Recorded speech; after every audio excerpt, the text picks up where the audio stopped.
Hi everyone, welcome to the sixth online lecture. So this is actually going to be the last online lecture as well for the semester. So you guys will still have Emma's lectures on Tuesdays and tutorials, but this will probably be it for the online stuff.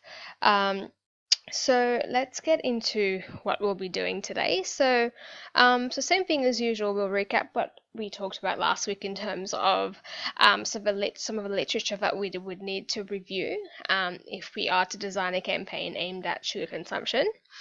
Additionally, today, what I want to show you guys is how we put everything together. So 2 weeks ago, we talked about how we can use the National Tobacco Campaign as a model of a successful campaign, and last week we reviewed some literature. So now putting those two together, how can we what are some potential designs, some potential materials that we can come up with to design a campaign aimed at sugar consumption? So that's going to be pretty much what today's lecture is going to be about.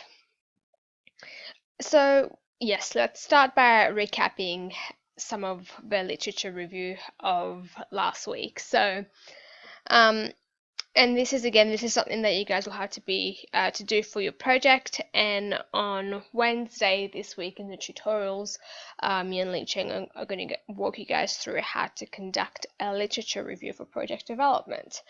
But in general, so we want to design a campaign aimed at sugar consumption. So what are some of the literature that we need to review? What are some of the considerations we need to take, we need to have for this? So I started by just first outlining why it is that I wanted to come up with a campaign or some materials aimed at sugar consumption. So why sugar? Why is that important? Well, in doing some of the literature, so sugar is one of the reasons, one of the contributing factors to the obesity epidemic, and we saw that this was an issue on a global scale as well as here in Australia. But the campaign is going to be addressing sugar consumption in Australia, so not looking at it from a global perspective.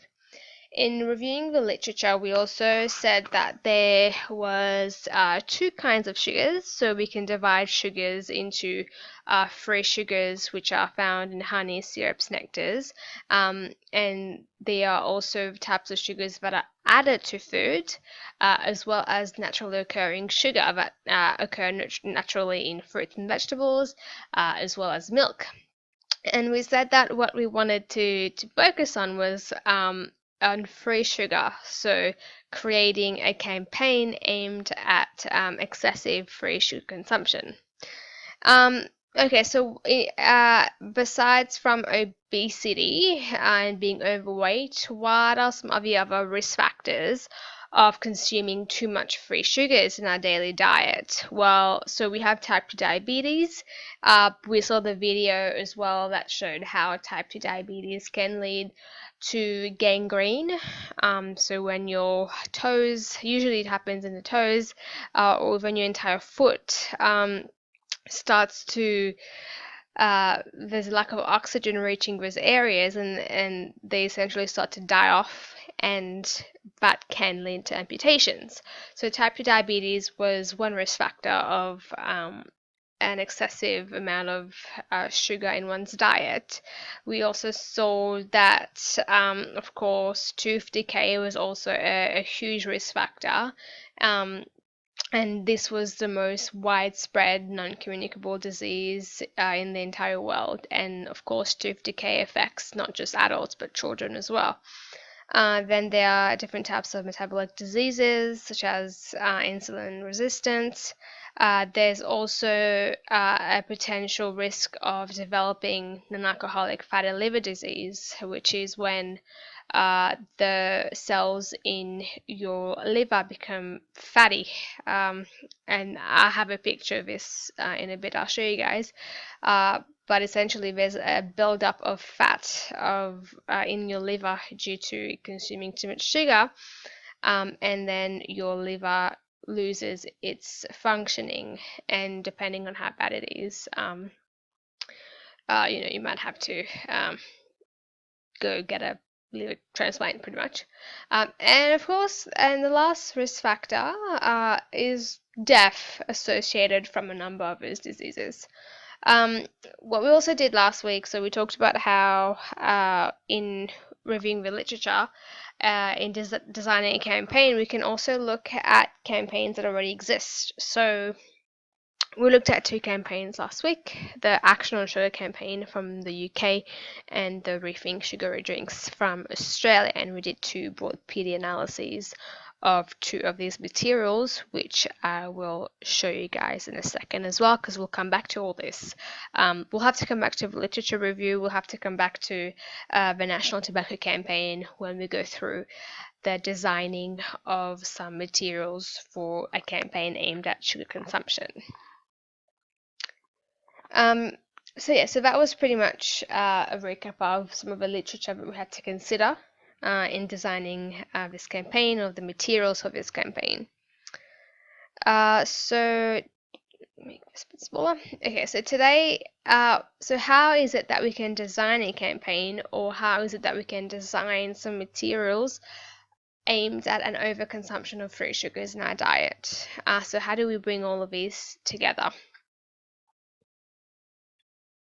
So 2 weeks ago, I introduced the 3 sets of strategies that I came up with when I was deconstructing Australia's National Tobacco Campaign for my PhD, essentially, because the NTC is such a huge campaign. It's been going for almost 23 years now, and within the National Tobacco Campaign, there have been various campaigns as well. So how is it that we can tackle this huge campaign? How do we deconstruct it? How do we use it as a model for a different campaign?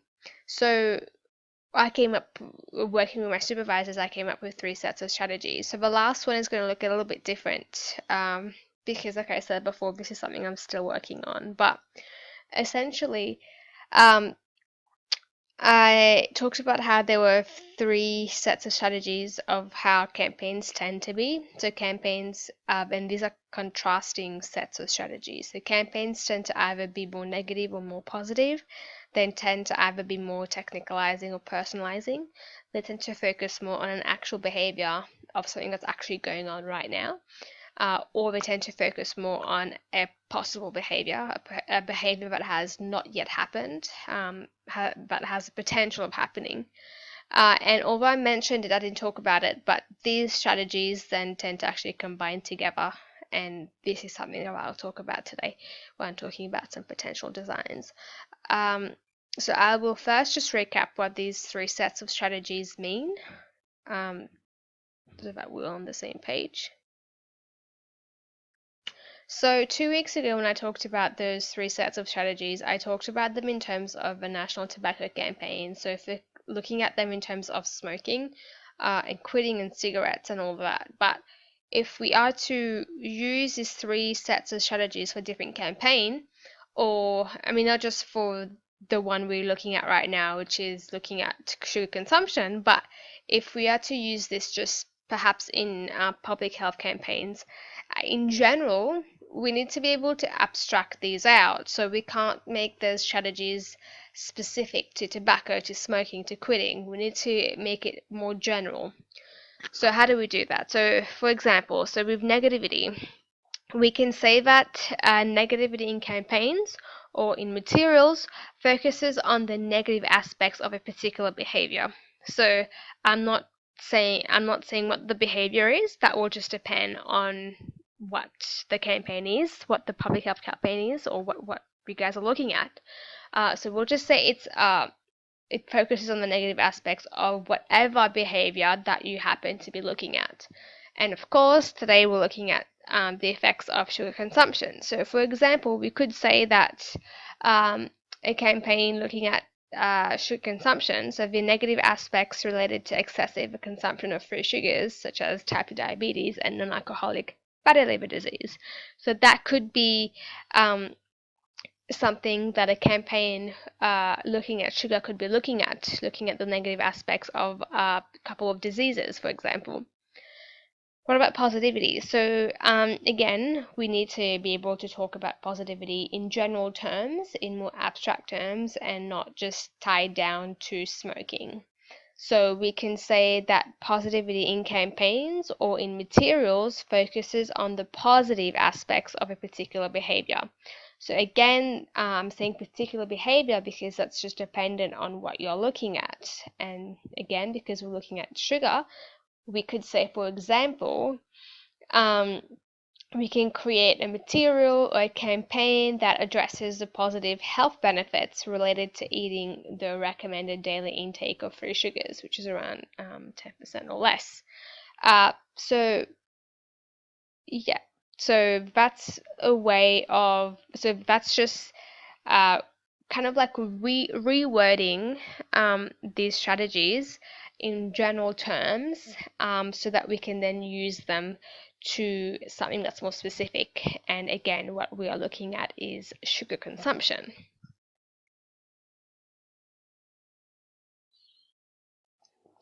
So the second set of strategies is technicalizing and personalizing. So we can say that technicalizing in campaigns or in materials focuses on showing the effects of a behavior on the body in general terms without focusing on any specific individuals. So this is when we talk about people in general. So for example, we could say in a particular campaign or a particular material that there is an association between the consumption of sugary drinks and preventable mortality from diseases and other diseases. So that's in general terms. I'm not talking about any specific person that could get sick and die, but this is just people in general. So if you drink too much sugary drinks, such as soft drinks or energy drinks, you could die potentially from diseases from drinking those drinks. Then the other side of things, so campaigns or the materials can be technicalizing, but they can also be personalizing. They can personalize. So that refers to campaigns that focus on the effects a behavior has on the whole person as opposed to body parts, and it focuses on the individual as opposed to the general population. So these types of materials, these types of campaigns tend to they tend to be in the form of testimonials. So this is something you might have seen on TV. So you'd have someone and they tell you their story of whatever that they've done. So in the National Tobacco Campaign, we had Ted, who was an ex-smoker, and he tells us his story of quitting, of why he quit. And there's an entire campaign that's literally just built around Ted. So that's personalizing. It's putting a person kind of like at the forefront and not talking about people in general.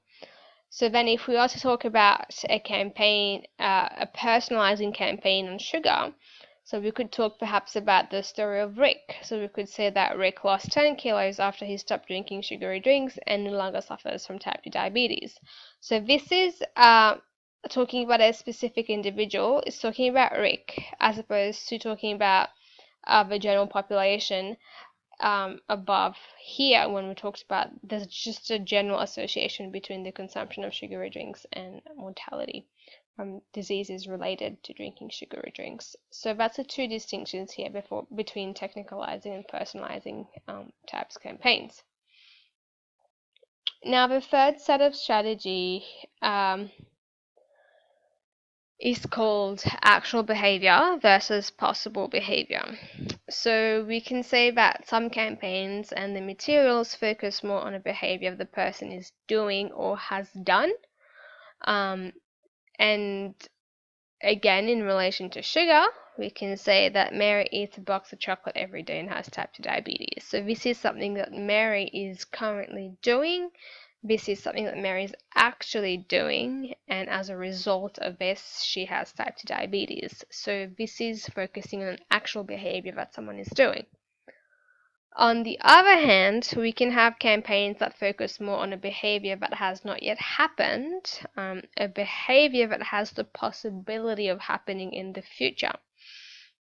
So we could say, so if you decrease the amount of free sugar you consume, you can avoid suffering from serious health problems such as cardiovascular disease, obesity, and non-alcoholic fatty liver disease. And so we could build a campaign around that, telling people of how if they consume the recommended daily intake of free sugars, that they can live a healthy life. But again, that's a possibility. So it's so living a healthy life is dependent on you eating the recommended amount of daily recommended amount of sugar, and that's a possible behavior. So these are the third. This is the third set of strategies that we can use to talk about campaigns, and we can use these as well to design materials, which is what I'll show you guys today. Okay, so this is what I mentioned a couple of weeks ago, but didn't really touch on it. But I will today. And you might have noticed this already, but these strategies tend to combine specific combinations. So we tend to have negativity with technicalizing. We tend to have positivity and personalizing in the same material and the same campaign. And then again, the third side is something I'm still working on, but I have in my data looking at the National Tobacco Campaign, I found that actual and possible behavior tend to combine with all four. So you can have a campaign that's talking about an actual negative behavior or an actual positive. It can then be talking about this behavior in a technicalizing sense or in a personalizing sense.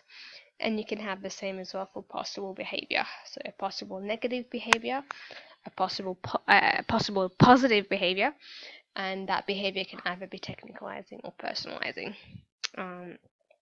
The campaign, the material can be either technicalizing or personalizing. So the third set here, yeah, from what I've seen so far, it tends to be able to combine with all these four. So today I'll show you an example of these two, as well as actual and technicalizing. Okay, so now, before we step through some of the potential designs for a campaign aimed at sugar consumption, we need to just take into account some of the literature that we reviewed, that we would need when designing such a campaign. So last week, and I've talked about this before, but let's just recap. So we would like to create a campaign, and it needs to educate audiences, it needs to educate consumers of the different kinds of sugars, so free versus naturally occurring sugars. So what are they? What's the differences? We need to also show consumers, audiences, where these free sugars are found, especially the ones where they are hidden in healthy food. So we saw, for example, how pasta sauces, how instant oats can have a high amount of free sugars or added sugars in them. So that's something that we would have to take into account as well. And unlike smoking, where the goal is to quit altogether, so there is no safe amount of smoking, it's not the same with sugar. So again, there is two kinds of sugars, and we are focused on the free sugars, they are the bad ones, and that you can have an amount of free sugars and still have a healthy diet. And right now it's around 10%, so you shouldn't be eating more. Consuming so free sugars shouldn't be more than 10% of your daily intake, although there is a call now saying that this number needs to be reduced to 5% of your daily intake. And so while we saw that when it comes to tobacco, to smoking, so in Australia at least, you have to be 18 years old to purchase cigarettes, legally at least. So all of these campaigns, all of these materials, the TV ads, the radio ads, they were all aimed at adults. But when designing something for sugar, we need to consider that it's not just adults who have access to, added sugars. It's teenagers, it's children. Looking at the Rethink Sugary Drink campaign in Australia, so it's aimed at teenagers because they are, especially teenage males aged 14 to 24, they are the biggest consumers of sugary drinks, specifically energy drinks. So you would have to design some materials aimed at them as well, which may look different to something you would design for an adult. And same thing as well with children. So there are kids that, little kids that can't read. So when considering design, you might have to use images instead of having writing so that they can get the message across of what are some foods that are good for them and what are some foods that are not. Okay, so last week we also did two broad PDA of two campaigns. So one was the UK campaign of Action of Sugar. The second one was the Rethink Sugary Drinks campaign in Australia. So I'm going to show you these again because I've used this as well in designing the new materials aimed at sugar consumption. So we'll look at this one first. So this was a PDA of this TV ad, and I'll just play it so you guys, in case you forgot what it was about.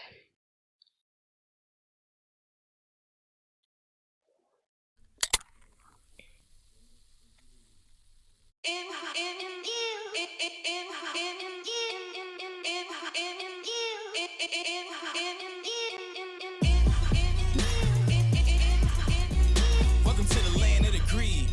Welcome to the home of the slave. Turn everything up. Turn it. Turn everything up. Oops. So we did a PD analysis of this ad, and so this entire campaign, the Rethink Sugary Drinks campaign, overall is aimed at young adults, teenagers, and we saw that in the ad they used young people, which again would make it more relatable to the target audience of young people.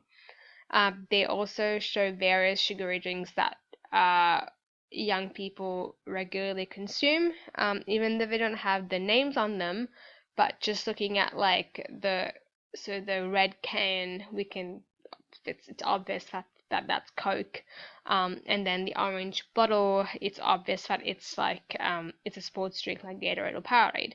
So these are drinks that young people are familiar with, and of course then relating those drinks to rotten teeth.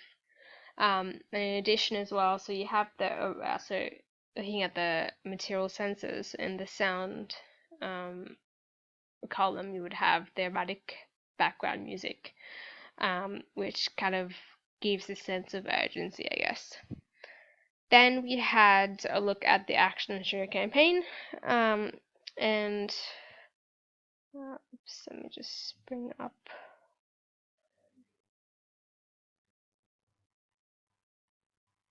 Okay, so we had a look at this. So this was on their website, and it's this poster that primarily aimed at adults, just because of the amount of writing that there is on there. Something that does require a certain level of English literacy. So this campaign, this particular poster, little pamphlet, leaflet, so we said that it's educating people on the two kinds of sugars. So it goes through so what is a free sugar? So what's a free sugar? Where can you find it? What's not free sugar, and where do you find those? And again, using the green to say that these are some foods you should be eating. Yellow, you should kind of be aware, and red, you should kind of like not eat those kinds of foods. And then it has the images next to the food as well. So here, jam and the milk and the fruits and the vegetables, telling you which you should be eating, which you shouldn't. And yeah, so the green light, red light type thing there. So, alright, now we need to bring all of these things together. So we've deconstructed the National Tobacco Campaign. We came up with a set of strategies to analyze the NTC, and we did some literature review on what we would need to design a campaign aimed at sugar consumption, and we also did some broad PDA of not only some of the materials for the National Tobacco Campaign, but also some materials from current sugar campaigns. So now we need to bring all of these together. Okay, so the way that I've set it out is, so I have 3 examples, and I'm going to show you how they can use the specific combination of the strategies. I'll give you a little bit of background. So looking at how I've pulled stuff from the literature review, as well as the deconstruction of Australia's National Tobacco Campaign, into designing a couple of materials, and I'll show you the broad PDA as well that I did. So the first example I'm going to show you is a health warning of warning people of the effects of excessive fructose consumption. So this example shows how negativity and technicalizing work together. So looking at negativity, it shows what the negative effects of free sugars are on the liver. Looking at technicalizing, so it's focusing on an organ, not a person as a whole, and it's focusing on people in general and not a specific individual. So that's how it's technicalizing. And for this specific material, so I drew quite a bit on the health warnings on the cigarette packs from the health warning campaign. So this was the graphic images and the graphic health warning labels that we see on cigarette packs in Australia. So I drew, I got the idea from that, and so it's educating people of not only about where fructose is found, but what fructose is and how it can damage the liver. So let's have a look at it. So this is something that would, so this is the material.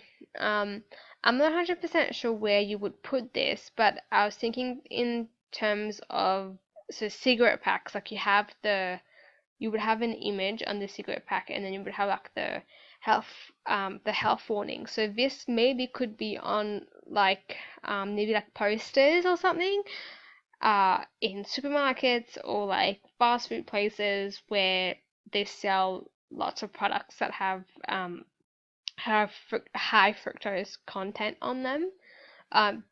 You could also, I guess, use this like on TV, so you would turn it into like a TV ad. But the idea here is to show how eating a type of sugar called fructose can cause fatty liver disease. So I'll read you the health warning, and then I'll show you how that relates to the image here.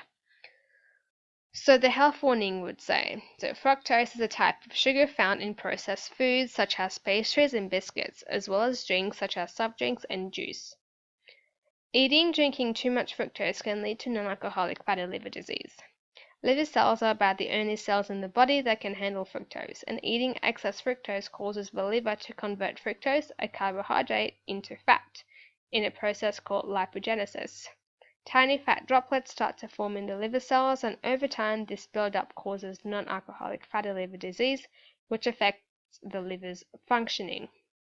And then you would have an image here, so normal liver cells, and then in this image you can see the white parts here are a lot bigger. So that's fat accumulating in the liver. So this health warning is very much negativity. It's talking about the negative effects of excess fructose in the liver. It's very much technicalizing because it's talking about people in general. So this generally can happen to you if you eat or drink foods and drinks high in fructose. So that's the material. Now let's look at the broad PDA for it. So what is it? So it's a health warning about excess fructose consumption. So what is it? So it's warning consumers again. I would say this would go somewhere where you buy food or where you eat, so that consumers can be aware of the potential damage that's being caused to their liver if they're eating foods and drinks high in fructose. So it would warn consumers of the damage excessive fructose consumption has on the liver. Is this part of a larger campaign? Right now, no, but perhaps it could be. Perhaps this could be incorporated into an existing campaign, but so far, no. So what are the goals of the thing? So it educates consumers of the negative health impact of excessive fructose consumption, specifically to the liver. Who created it? Well, that was me. Why? So to educate consumers of how excessive consumption of fructose can lead to non-alcoholic fatty liver disease. And the reason why I chose non-alcoholic fatty liver disease, so that's based on some of the literature that I reviewed. So I didn't talk about it last week, but just in general for my PhD. So this is not something that people are aware of. So when you talk about eating too much sugar, the first thing, so this is based off surveys, the people tend to be very much aware, knowledgeable that eating too much sugar can cause type 2 diabetes, or can lead to type 2 diabetes, and then that can lead to being overweight or obese. But it wasn't something, people weren't really aware that it can cause non-alcoholic fatty liver disease. So there is a condition called alcoholic fatty liver disease, and as the name suggests, it's a result of drinking too much. But now you're getting the same damage, you're getting the same fatty liver disease, not from consuming too much alcohol, but from consuming too much free sugar, specifically fructose. So that wasn't something that people were aware of, and also, so I haven't put this in the design, but they are finding that non-alcoholic fatty liver disease is not something that's just for adults anymore. So children are also being diagnosed with it quite early on. So I'm talking like 10 years old. So yeah, that's why I decided to focus on that, because it's not something that people would regularly be aware of. It's just some background info there. Where was it created? Here in Australia. When? So April 2020. And in terms of external references, so the info and the image was retrieved from this Harvard website here, and you guys can have a look at it if you want. And so doing the so why would this be successful? So because it is educating consumers of the negative health impact of excessive fructose consumption on the liver, and again, like I said, it's something that consumers may not be aware of. Oops. Not. And looking at the material sensors, so this is mostly using sight. So the language explains how fructose causes non-alcoholic fatty liver disease, and the images illustrates the difference between a healthy liver and a fatty liver. Nothing on sound, smell, or touch, but taste. They talk about, so there's mention of food and drinks in the health warning description, so that may conjure the taste of these foods and drinks. So here, biscuits, pastries, soft drinks, juice. So it might conjure how these things taste, but now this is being linked to a disease, so that instead of having a positive feeling about these foods and these drinks because they're sweet, it's possible that over time at least there would be a kind of like a negative feeling or negative association between these foods and the drinks and the negative health effects that they cause. So yeah, so that's an example of how we can use the National Tobacco Campaign as a model, and also how we can use some of the stuff from the literature review as well to create something. And then yeah, we have the broad PDF form here. Okay, so that's that one. Okay, now let's move on to the second example. So this one looks at how positivity can be used with personalizing. So, okay, so it says radio ad here. So it's not like I haven't recorded it, so it's more like a transcript right now, but it's a radio ad encouraging people to eat well, to lose weight. So it shows how positivity and personalizing work together in a material. In terms of positivity, so it's talking about the positive effects of eating healthy, so losing weight and being able to spend time with one's family. And it's personalizing because it's focusing on the story of one individual. So it's talking about her as a person, as a whole person, as an individual. I didn't put her name there, but I don't know, we can call her Mary. So this is a story of Mary, of how she turned her life around by choosing to eat healthy. And yeah, so that was something that I drew on from the Don't Make Smoke Your Story campaign, from the radio ad of that campaign. And yeah, so it provides encouragement for people to cut back on processed foods, and that's specific to sugar. So so this is a transcript, looking at how positivity and personalizing can be used together in a radio ad. So to start with, you would have like a nice kind of like background music, and I got one just off YouTube. So this is like the free stuff you can get.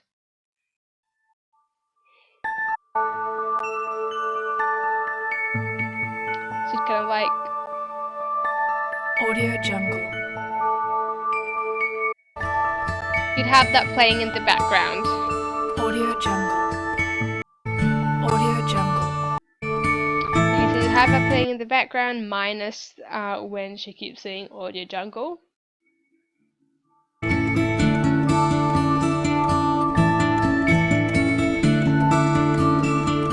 Jungle. So yeah, so that would be like a sound effect in the background, and it's a light, positive music, and yeah, like that goes in with the positivity. Then you would go into the voiceover. So it would be a woman. It's called her Mary. So then she starts to talk. Over the years, I've struggled with obesity and diabetes. My doctor said it's because I eat too much processed foods. My favorites were pastries and donuts. Losing weight took some time, but I just kept trying. I found the key wasn't to stop all at once, but to stop little by swapping a pastry for a healthier option like nuts. And then you'd have like a kids playing in the background, like laughing, blah blah. And then she goes on, I have now lost 50 kilos over the past 5 years, and my kids and husband are extremely proud of me. I don't have diabetes anymore, and my weight is almost back to normal. I am happy now knowing that I will be around for my kids for a long time, and that I am setting a good example for them. And then you'd have like the background music playing again. But yeah, so that's an example of positivity and personalizing. So it's positive. So from the music, we can tell it's positive. But this is also a story about how she cut back on pastries and donuts, and became not only lost weight, but also no longer suffers from type 2 diabetes. So it's quite positive. It's a positive story. It's personalizing because this is talking about one person. So this is focused on Mary, on her journey. She's an individual, so it's not talking about people in general, but it's talking about a specific person. And then yeah, she brings in her kids and her husband as well in there. So positive, it's personalizing. And let's have a look at the broad PDF form for it. Okay, So what is it? So it's a radio ad. Describe it. So it is a radio ad of a woman, so we're calling her Mary, telling her story of eating well and losing weight, and also I guess not having type 2 diabetes anymore. Is it part of a larger campaign? Again, no, but potentially it could be, for sure. Or it could be something that we can add to an existing campaign. Although I have to say, in Australia right now, we don't really have any specific. So the National Tobacco Campaign has been running for almost 23 years. So this was a federally funded campaign, and it it initially started out federally, but then each state and territory as well took it upon themselves to develop materials, develop campaigns. So we don't currently have something like this for sugar. So we have the Rethink Sugary Drinks campaign so that campaign's been around for a few years now, but the TV ads only started showing maybe last year. So in terms of it being part of a larger campaign, no, because we just don't have it right now. But maybe this is something that we might have in the near future. So what are the goals of the thing? So to encourage parents to set good eating habits for their children. Other could be like a broader goal. It could be more specific, like giving people encouragement to eat well so they can lose weight and be healthy. Who created it? Again, me. Why? So to encourage people, especially parents, to eat well so they can be healthy role models for their children. Where? Let's create it here. When? April of this year. And the external references, so I got the music from YouTube. Again, this is one of the free royalty-free music that you can get. So why do I think that this could be a successful thing? Because it uses a real person who has struggled with unhealthy eating, and it also encourages parents to be healthy role models for their children. Looking at the material census now. Okay, so this would be a radio ad. So I said instead of sight, even though it's a radio ad, there is like an image of children laughing in the background that's being evoked, and that would evoke like positive feeling with being with one's family. So it's not directly sight, but it's evoking being able to see that. Sound, of course, you've got the voiceover, so you've got the woman telling the story of eating healthy and losing weight for a family. You got the guitar and the children laughing in the background that create a positive feeling. Don't really have smell or touch. Taste, for sure, you have the taste of the pastries and donuts as she mentions. Again, even though they would taste nice, but in the context they might not evoke a positive feeling because it's being associated with her being overweight as well as having type 2 diabetes.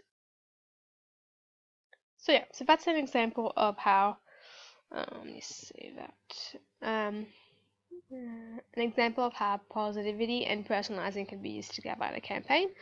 And yeah, so if you go back to a couple of lectures ago, you can see that this here is very, very similar to the radio ad from the Don't Make Smoke Your Story campaign from the NTC. So you can draw on that pretty closely. So talking about something different, but similar kind of like unfolding here with the background music, the voiceover, talking about the bad things first and then changing to the good things. Okay, so the third example I'll show you guys is how we can put possible behavior and technicalize them together. So this one, I thought it would be aimed not at, it can be aimed at adults, but mostly at teenagers, I would say, and even like children kind of like 10 upwards, I think would be a good age group for that specific material. So it shows how, and so yeah, it uses this notion of green light, red light drinks, which I'll show you in a sec. So it shows how possible behavior and technicalizing work together. In terms of possible behavior, so it tells young people what they should be drinking. So that's giving you a command. It's telling you this is what you should be doing. So you're not currently doing it, or you might not currently be doing it, but this is what you should be doing. It's possible behavior. It's technicalizing because it's focusing on just young people in general. It's not about any specific individual. So just in general, you should all be drinking these things and not drinking those things. And I got the green light, red light idea from the Action on Sugar campaign.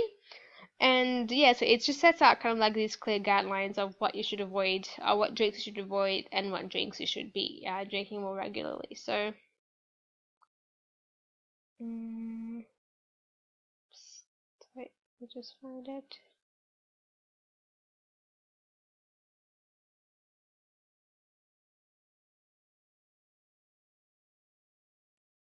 Okay, it's smaller. So this would be like a poster that you could perhaps put in. I was thinking more like school canteens or tuck shop. So you would have that there, or you could have this next to like a vending machine maybe, where they sell soft drink or just drinks in general. And then yeah, like you would put this somewhere where kids would buy or would drink those different types of drinks here. But so yeah, so this would be a poster, and yeah, it can also work for the little kids as well because there are the images here, and like red, we would associate red with like no or stop, and green with go. So you could use it with little kids, but maybe more like kind of like your 5 to 6 onwards. And then if you can kind of redo this to target little kids as well. So perhaps instead of having like a traffic light, or you could still have that, but you could have like a little person putting their hand out saying no or stop, and then this one someone's smiling. So but anyway, so this is mostly aimed for uh I would say kind of like year 5 to 6 students onwards. So if you have this next to like the canteen, so they would see the post, so rethink your drink, and then it tells them of what drinks you should be drinking rarely or just avoiding altogether, like soft drinks, sports drinks, and energy drinks. So that's an example of each of them here. What drinks that they can drink occasionally, so they should make a habit of it. So diet soft drinks like Diet Coke, low sugary drinks, and 100% fruit juices, like this, the ocean spray one. And then green drinks. So these are the drinks that you should be drinking, on a regular basis. And water, of course, the sparkling tonic water stuff as well. And then they tend to recommend skim milk or low milk. So the reason why the low fat skim milk is there is because in Australia, I mean not just in Australia, but they sell the flavored drinks, so the chocolate drinks, or the what they call strawberry drinks, and they are just full of sugar. So that would go here.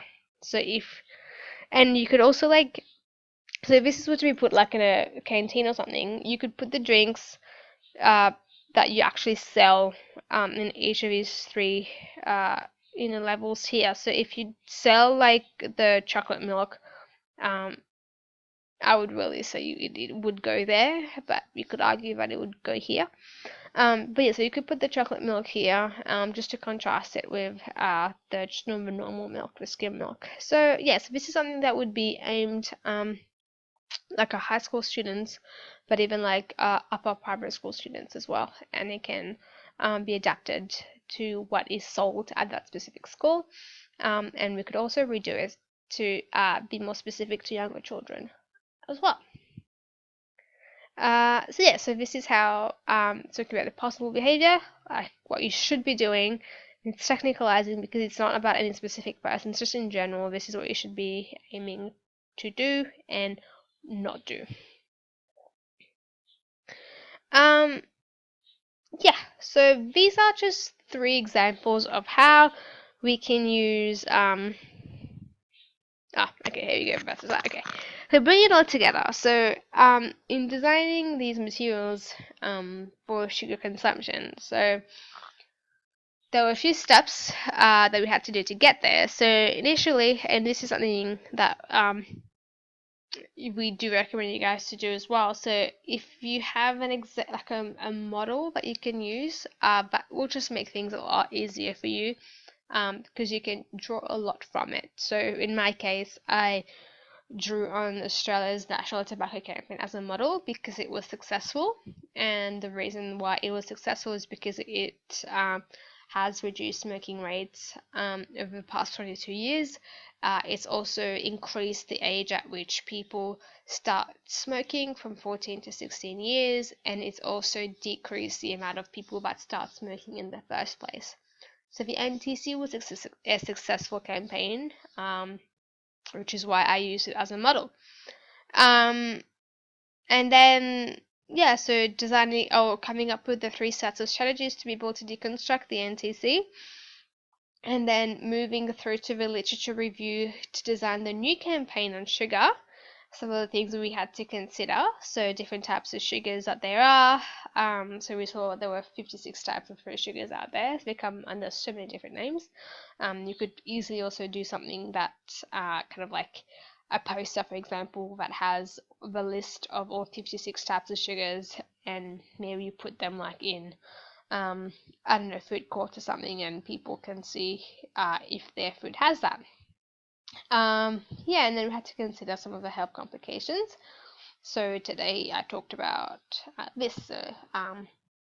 Non-alcoholic fatty liver disease is one of the results of eating too much sugar, or specifically fructose. But even in the radio ad as well, she talks about how she had diabetes and obesity because she was eating too much processed foods. And then, so I didn't really have anything targeting children specifically, but